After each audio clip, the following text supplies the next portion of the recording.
Now we're going to have some video from some newsreels. To the Ohio River. People here in New Richmond race to save their belongings. I've lived in this area all my life. I don't want to live I don't want to see it like this. This is ridiculous. Hopeless, residents watch as their whole world is swallowed up. Yeah, it's the worst I've ever seen it. Some deputies who worked here over 10, 12 years have indicated it's the worst they've seen. They're saying that this is the worst since 1964. We've made well over 20 rescues from the homes, elderly people and so forth. Hold on a second. 88, go ahead, 87. Time is running out and the river's running wide. Most people here in the lower lying areas of Claremont County are happy to get out with a couple of personal items or pets. And then again, as we found out, some people are more fortunate than others. Put a hook on it, it'll come out of there. Charlie and Mike Dittman loved their mother very much. In fact, instead of evacuating just her, they're moving her entire house. Had a lot of rain over the weekend. It was all around last year and we didn't pull it out. This year it's just coming up too quick. You guys gonna be able to swim through this? We hope so. They'll need all the inspiration they can muscle. The water is still on the rise.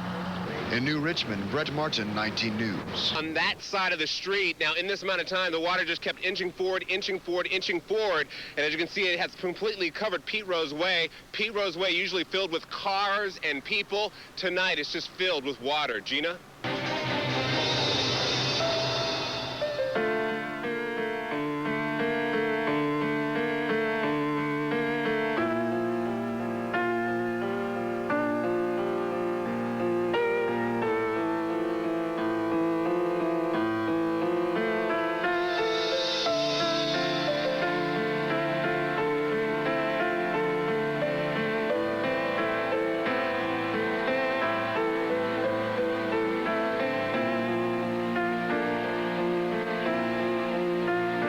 Been a gray day in that town.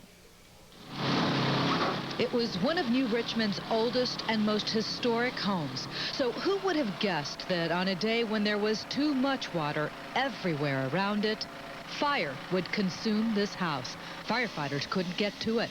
It took this fireboat from Covington to get close, and by then it was too late.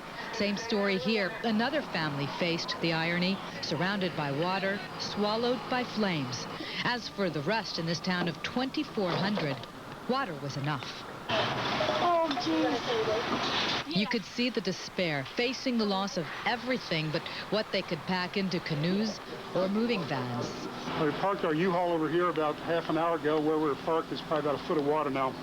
Never seen the water come up so fast. So fast it turned streets into torrents. The rush out of town turned into a crawl on 4 wheels and 2 legs. Some only made it as far as the high school, where the Red Cross set up a shelter. We just came down from Oregon about a month ago, and they had all the floods up in Oregon. We come down here, and we get caught in this one now, so I guess it's destined to be. Maybe that's why his 5-week-old daughter's named Destiny. She meet it as best as you can. From the pilot house of Bob Harrison's tug, he can watch the flood of a lifetime. Right here, that's where we're at. Okay, all right, well, you'll have walkie-talkie with you, won't you? River traffic along the Ohio has stopped.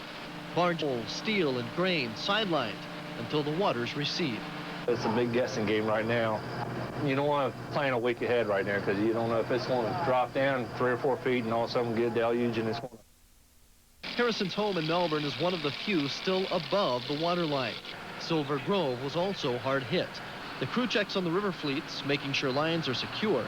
A runaway barge can be deadly. It may be a week before these tugs can push their cargo again. Harrison's men have already delivered provisions to stranded men. The whole front of the boat was filled up with groceries, water. One boat was running low on water, and they put 50 gallons of bottled water on their boat. The flood will cost Harrison about $2,000 a day. Still, he wouldn't change a thing. The river is part of Harrison's heritage. His great-grandfather started here in the 1880s. Like the old saying is, you wear out your first pair of boots on a boat and you're there the rest of your life. Working on the river, there's nothing else to do, really, as far as I'm concerned. I don't know how you could work on a bank. Kerry Martin, 12 News. Very slow decline. The river expected to hold at about 64 feet for a couple of days after the Wednesday crest, and then it will be the weekend or certainly early next week before Silver Grove residents really get back to their homes and begin what will be a long recovery. We will continue to follow the recovery on Silver Grove on Northern Kentucky Tonight and here in our next edition of the Campbell County Report. Boat 3, the Water Rescue Boat 2. Water Rescue Boat 2, go ahead. Where's that tank at you guys seen floating out of the ground? It's at the high school on the side of... south side. On the south side of the building. On this property. What? How do you make $250,000? How do you get some money back? 5 years? Take a couple years, yeah.